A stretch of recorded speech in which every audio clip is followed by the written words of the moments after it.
अंगनाई में।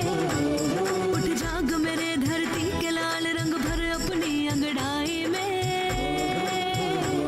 ये धरती अन्न की जननी है, कुछ और न इससे पैदा कर। खेतों में सीप के बीज डाल, मोती के दाने पैदा कर। खेतों को हर एक चूनर दे, सो रंग दे फसल के फूलों को। फागुन को लाल गुलाल रंग दे, गीत सावन के झूलों को। नई सोच, नई सोच, नई सोच। वैसे मुद्दे की बात, मुद्दा तो सरकार ये है कि जिस हिम्मत के साथ आपने पंचायत में आकर सरपंच मैडम दामिनी को डांटा है, सरकार आपकी हिम्मत की तो मैं दाद देता। किसी ने सच ही कहा है सरकार, झुकती है दुनिया, झुकाने वाला चाहिए। ऐसे कई तालाब हैं जो पूरी तरह भरे जा चुके हैं। इस कारण बरसात के मौसम में बारिश का जल इन तालाबों और पोखरों में पूरा संग्रहित नहीं हो पाता है। इसीलिए जरूरत पड़ने पर सिंचाई के लिए पानी भी नहीं मिल पाता है। इसका उपाय क्या है, कृपया ये भी बताइए। सबसे पहले तो हम गांव वालों को ये समझना होगा कि ऐसी सार्वजनिक सुविधाएं हम सबके हित में हो, जिनसे सबको फायदा हो। फिर जेठ बैसाख के महीने में सामूहिक श्रमदान या मनरेगा या विधायक सांसद विकास निधि से मदद लेकर इनकी सफाई की जा सकती है। इसमें एक महत्वपूर्ण बात यह है कि बरसों से जमा गाद एक अच्छा खाद है, जिसका इस्तेमाल श्रमदान के सहभागी अपने खेतों में कर सकते हैं। दूसरा फायदा यह है कि पानी का इकट्ठा होने से भूगर्भीय जलस्तर भी बढ़ जाता है। निजी तालाब के मालिकों को भी चाहिए कि इसकी सफाई कर इसका फायदा उठाए। अगर ये इतना ही फायदेमंद है तो हम जैसे छोटे छोटे किसान छोटे छोटे तालाब बनाकर वर्षा का जल इकट्ठा कर सकते हैं। एकदम सही कहा आपने भोलू भैया। इसका उपयोग पशुपालन गतिविधियों जैसे सुअर पालन, मुर्गी पालन, बत्तख पालन के लिए या मछली पालन के लिए भी किया जा सकता है। पारंपरिक फसलों के अलावा सब्जियों जैसे बैंगन, मिर्च, टमाटर, मूली, अमरनाथ धनिया की खेती भी की जा सकती है।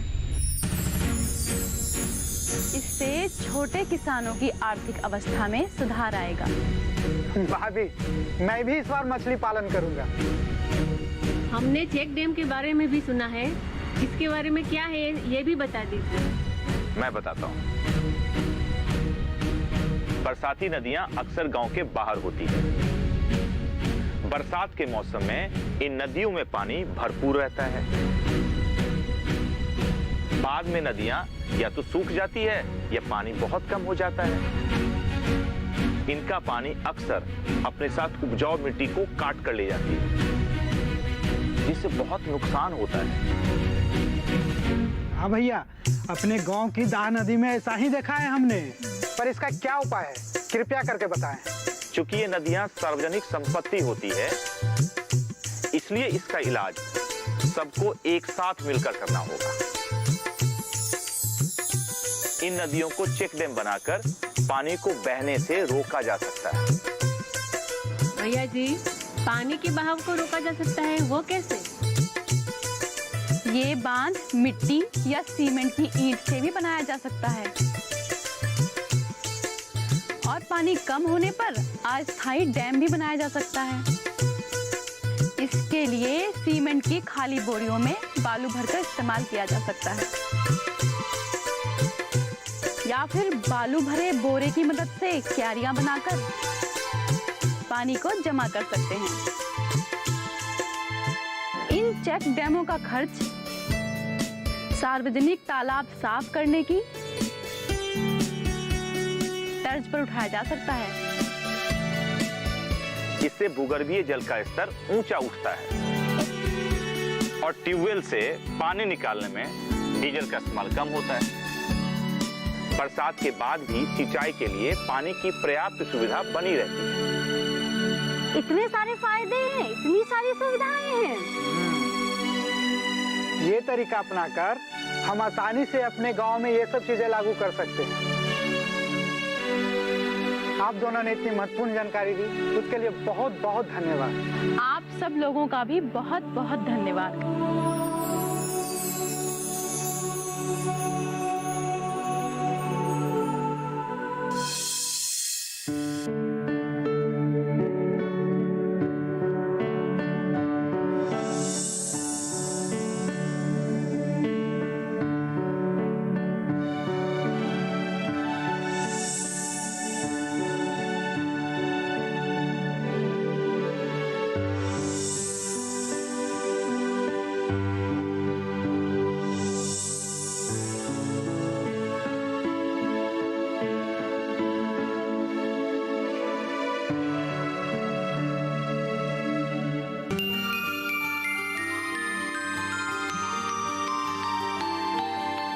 ये लड़का भी ना इतना बड़ा हो गया है, लेकिन अभी तक इसको सोने का ढंग नहीं।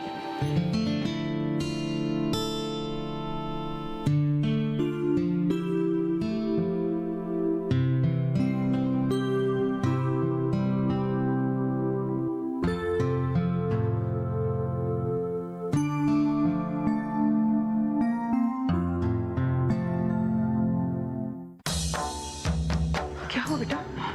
हाँ? क्या हुआ अजय? तुम्हारे माथे इतना पसीना?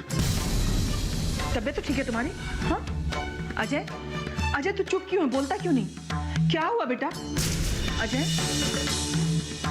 मैंने एक भयंकर सपना देखा।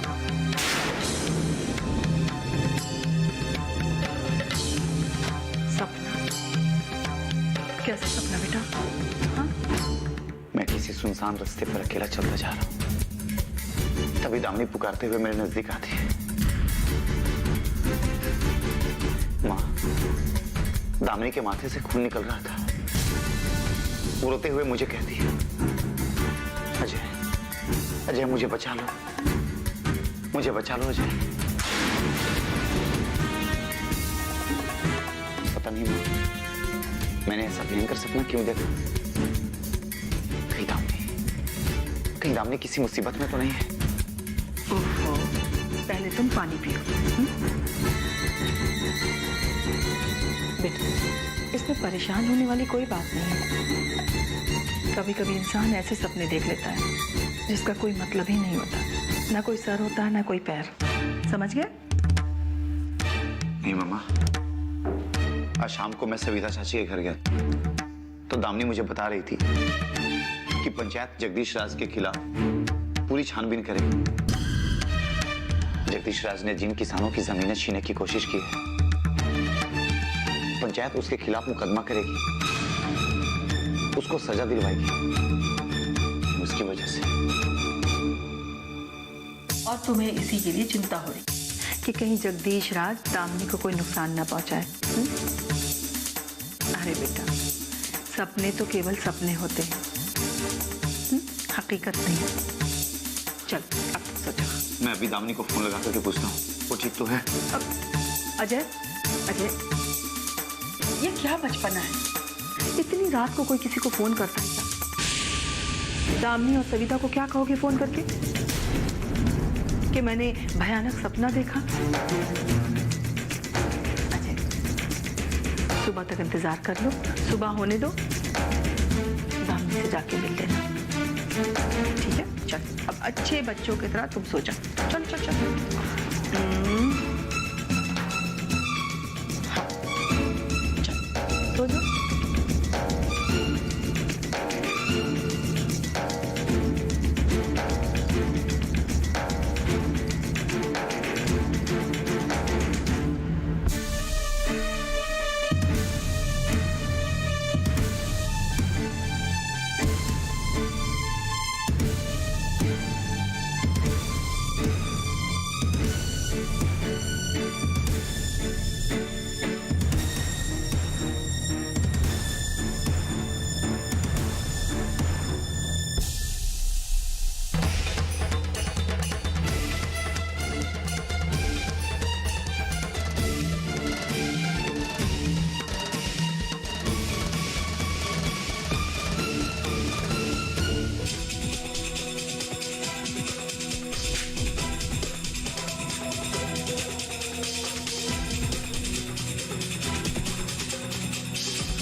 कुशल मंगल तो है ना? अरे सब कुशल मंगल नहीं है, इसलिए तुम्हें बुलाया है। हुकुम कीजिए हुजूर, क्या सेवा कर सकता हूँ? कुमारी दामिनी को तो आप जानते ही होंगे, जो अभी अभी सरपंच बनी है। उन्हें कौन नहीं जानता।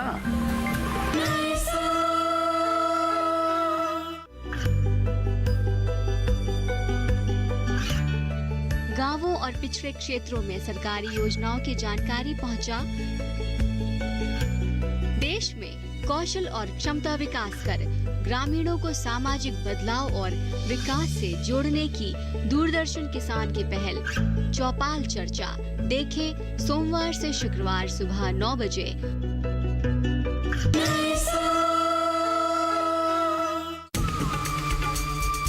जगदीश राज साहब नमस्कार। नमस्कार। अरे यादव, तो सवेरे सवेरे सब कुशल मंगल तो है, कैसे आना हुआ? अच्छा बैठो बैठो। हुजूर, आपने ही फोन करके मुझे बुलाया और आप ही बोल रहे हैं कि कैसे आना हुआ।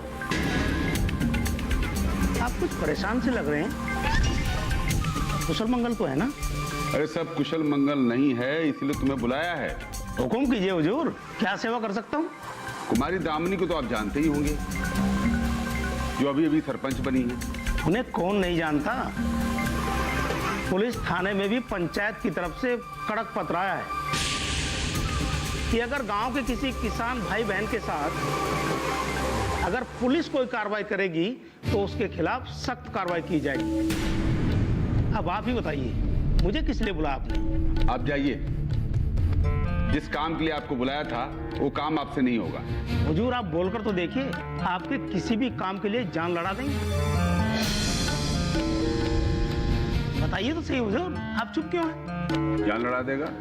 बिल्कुल 100%। कुमारी दामिनी ने मुझे धमकी दी है कि जिस किसान भाई बहनों को डरा धमका कर उनका खेत बेचने पे मजबूर किया है, उसके लिए वो मेरे ऊपर मुकदमा करेगी। और मैं चाहता हूं कि आप उन किसान भाई बहनों से मिलकर उनको चेतावनी दें और उनको समझाएं कि वो मेरे खिलाफ कुछ न बोले, अपनी जुबान बंद रखें। मुझे माफ कीजिए जगदीश राज साहब, लेकिन ये काम मुझसे नहीं होगा। ये काम तुमसे नहीं होगा, इसका क्या मतलब? मैं गरीब आदमी हूँ हुजूर, और जब से मैडम दामिनी सरपंच बनी है तो मेरा हुक्का पानी भी बंद हो गया। अब अगर मैंने आपकी मदद करने की हामी भर ली तो मुझे अपनी नौकरी से भी हाथ धोना पड़ेगा हुजूर। मुझे आज्ञा दीजिए। अगर मैं ड्यूटी के टाइम पे पुलिस चौकी से गायब रहा तो और आफत आ जाएगी मुझ पर।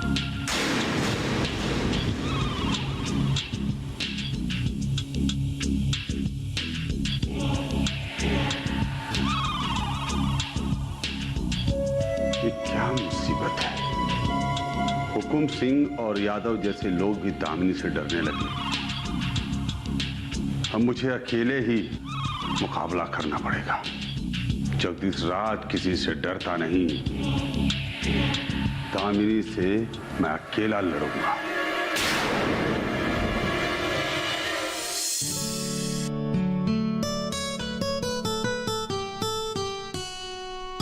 दामिनी। हेलो अजय, इतनी सुबह सुबह कैसे? तुम्हारी बहुत चिंता हो रही थी, इसलिए तुम्हारा हाल जानने के लिए आया। मेरी चिंता हो रही थी? मतलब ये है कि मैंने रात को तुम्हारे बारे में बहुत ही भयंकर सपना देखा। मेरे बारे में बुरा सपना देखा? वो क्या? मैंने ये देखा कि मैं किसी सुनसान सड़क पर अकेला चलते जा रहा हूँ। तुम मुझे पुकारते हुए नजदीक आती, तुम्हारे माथे से खून बह रहा था। तुम रोते हुए मुझसे कहती हो, अजय अजय मुझे बचा लो। फिर मेरी आंखें खुली। पता नहीं मैं इतना भयानक सपना क्यों देखा, और तभी मैंने सोच लिया था कि मैं तुमसे मिलने जरूर आऊंगा सवेरे। अब मुझसे मिलके तुम्हें तसल्ली हो गई ना कि मैं एकदम ठीक ठाक हूँ? दामिनी, ये मजाक वाली बात नहीं है। तुम जिन लोगों से लड़ने का बीड़ा उठाया है वो जगदीश राज और हुकुम सिंह, और दोनों बहुत खतरनाक लोग हैं। अजय, ये इंसाफ की लड़ाई है। इसमें मेरी जीत भी हो सकती है और हार भी। तब भी ये लड़ाई मैं लड़ूंगी जरूर। ईश्वर करे दामिनी, तुम्हें किसी भी हार का सामना नहीं करना पड़े। मैं तो चाहता हूं कि हमेशा तुम्हारी जीत हो। ये लो बेटा, तुम्हारी अदरक वाली चाय। तुम्हें बहुत पसंद है ना? थैंक यू सविता चाची। पर सविता चाची, पर सिर्फ मुझे ही क्यों? आप और दामिनी चाय नहीं पियेंगी? अरे अभी अभी हम लोगों ने पी है। देखो इसका कप रखा हुआ है। तुम पियो। चाय में शक्कर ठीक है ना? शक्कर थोड़ी कम है। लगता है आपने इसमें 1 ही चम्मच डाली है शक्कर। तो तुम कितनी चम्मच शक्कर चाय में पीते हो? 3 चम्मच। क्या बात कर रहे हो अजय? 3 चम्मच?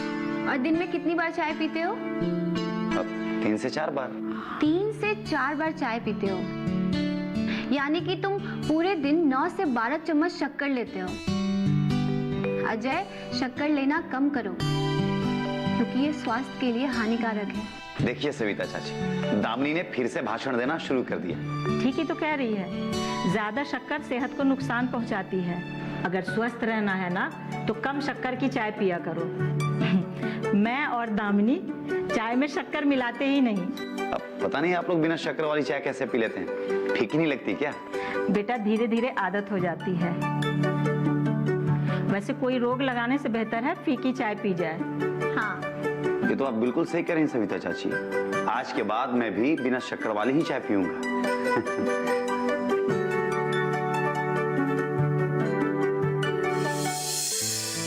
कई बार ऐसा होता है कि उन्नत किस्म के बीज, उपयुक्त उर्वरक, नियमित सिंचाई तथा कीटनाशक का उपयोग करके भी हम मनचाही उपज प्राप्त नहीं कर पाते हैं।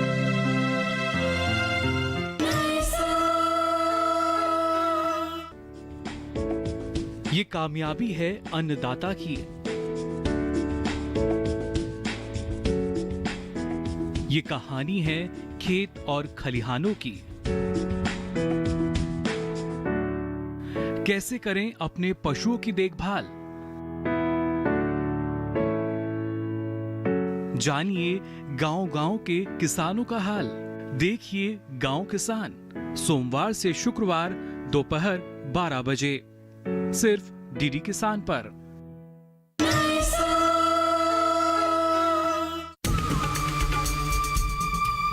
नमस्कार जगदीश राव साहब। नमस्कार नमस्कार, बैठो।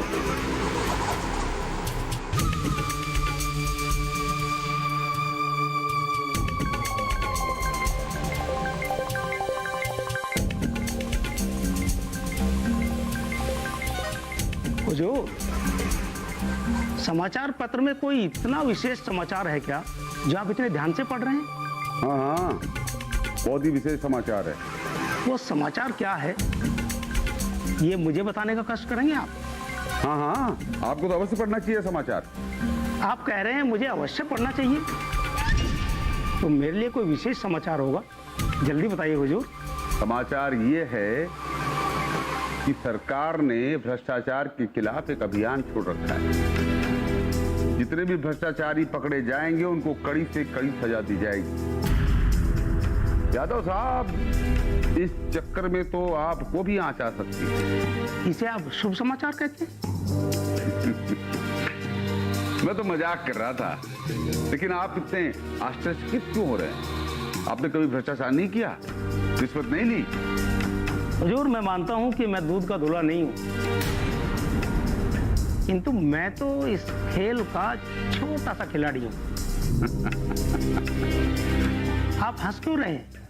अपने आप को आप छोटा सा खिलाड़ी कहते हैं, इस पे मैं हंस रहा हूं। वाह, क्या भोलापन है आपका। सच मानिए हुजूर, मैं तो इस तालाब की एक छोटी सी मछली हूं, वरना इस संसार के विशाल सागरों में बड़ी से बड़ी शार्क मछलियां रहती हैं। ऐसी खतरनाक मछलियां जिनकी हम कल्पना भी नहीं कर सकते। अरे यादव जी, कभी कभी आप अक्ल की भी बात करते हैं। देखिए यादव जी, कहीं आपका इशारा हमारी तरफ तो नहीं है? हुजूर, मैं तो आपकी बहुत इज्जत करता हूँ और आपको अपना गुरु मानता हूँ हुजूर। अच्छा जी, आप मुझे कब से गुरु मानने लगे? ये तो मैं आपसे पहली बार सुन रहा हूँ। चला मैं नहीं हुजूर, अपने गांव के बहुत लोग इज्जत करते हैं आपकी। जिस प्रकार मंदिर के पुजारी ईश्वर की पूजा करते हैं, उसी तरह से गांव वाले आपकी पूजा करते हैं। मतलब कहने का यह है कि हुजूर आपको अपना भगवान मानते हैं सब लोग। गांव के आदमी हमारी पूजा करते हैं? अरे यादव जी, सच कह रहे हो क्या? अरे मैं झूठ क्यों कहूंगा हुजूर? अगर इस समय मैं अदालत में भी होता तो यही कहता, एकदम सच और सच के सिवा कुछ नहीं। इसके बावजूद मेरे दुश्मनों ने मुझे धमकी दी है कि मेरे ऊपर कानूनी कार्रवाई करेंगे। कौन है वो निर्दयी? कौन है वो पापी? आप मुझे उस व्यक्ति का नाम बताइए, मैं तुरंत उसके विरुद्ध कार्रवाई करूंगा। अरे यादव जी, जिस व्यक्ति का मैं नाम लेने जा रहा हूं ना, उसके पहले आप सोफे को मजबूती से पकड़ के रखिए। मैं सोफे को मजबूती से पकड़ के रखूं? आप ऐसा क्यों बोल रहे हैं? इसलिए कि जब मैं नाम बताऊंगा तो कहीं सोफे से आप नीचे न गिर जाए। मेरा नाम यादव है जगदीश राज साहब। सारे मवाली गुंडे मेरे नाम से थर-थर कांपते हैं। आप बेधड़क होकर उसका नाम बताइए जगदीश राज साहब। उस व्यक्ति का नाम है कुमारी दामिनी। मैंने कहा था ना कि सोफे को पकड़ के बैठो।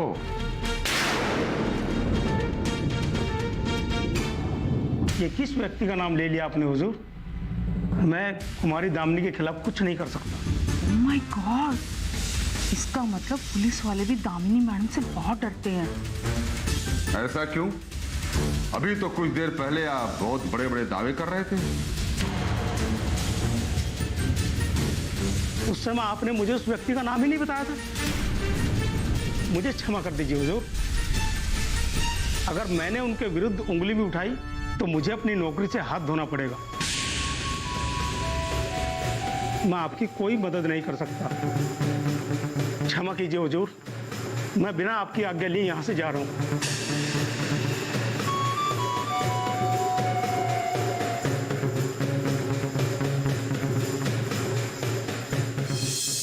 बैठ जाइए चाचा, बैठिए। किसान बहन और भाइयों, आज हम जिस विषय पर चर्चा करेंगे उस विषय का नाम है मनचाही फसल की उपज। वाह वाह, बहुत बढ़िया। मनचाही फसल की उपज वो कैसी होती है, जरा विस्तार से बताइए। बता रहा हूं, आज हम इसी विषय पर चर्चा करेंगे। कई बार ऐसा होता है कि उन्नत किस्म के बीज, उपयुक्त उर्वरक, नियमित सिंचाई तथा कीटनाशक का उपयोग करके भी हम मनचाही उपज प्राप्त नहीं कर पाते हैं। आप सही कह रहे हैं भैया, मेरे साथ भी ऐसा ही हुआ है, किंतु ऐसा क्यों होता है? वही बता रहा हूं। ऐसा तभी होता है जब हम उन्नतशील साधन को अपनाते हैं पर खरपतवारों पर ध्यान नहीं देते हैं। अगर हमें पूरी उपज प्राप्त करनी है तो अपनी फसल के शत्रु खरपतवार को नष्ट करना होगा। लेकिन भैया, वो खरपतवार हमारे खेत को कैसे नुकसान पहुंचा सकते हैं? अच्छा, मान लीजिए कि आपने 4 मेहमानों का खाना बनाया हो और खाने के लिए 8 लोग बैठ जाएं, तो आप बताइए खाना कम होगा या नहीं? हाँ, सो तो है, सब आधे पेट ही खाएंगे। आपने एकदम सही उत्तर दिया भाभी। उसी प्रकार फसल की अधिकतम उपज प्राप्त करने के लिए किसान बहन भाई अपनी पूर्ण शक्ति लगाते हैं। इंसानों की बीमारियों की तरह ही अलग अलग खरपतवारों का इलाज अलग अलग तरीकों से होता है। इलाज अलग अलग ढंग से होता है, वो कैसे? यांत्रिक इलाज में इनको हाथ से या मशीन से नोचकर निकाल सकते हैं। क्या हुआ? तो चिल्ला क्यों रही है? मम्मी, आपने तो मुझे डरा ही दिया। ये क्या? तो फिर से जासूसी नावल पढ़ रही है? मुझे कितनी बार कहा है ये सब किताबें मत पढ़ा कर। नई सोच के नई सुबह आई है तेरी अंगनाई में। उठ जाग मेरे धरती के लाल रंग भर अपनी अंगड़ाई में। ये धरती अन्न की जननी है, कुछ और नहीं। इससे पैदा कर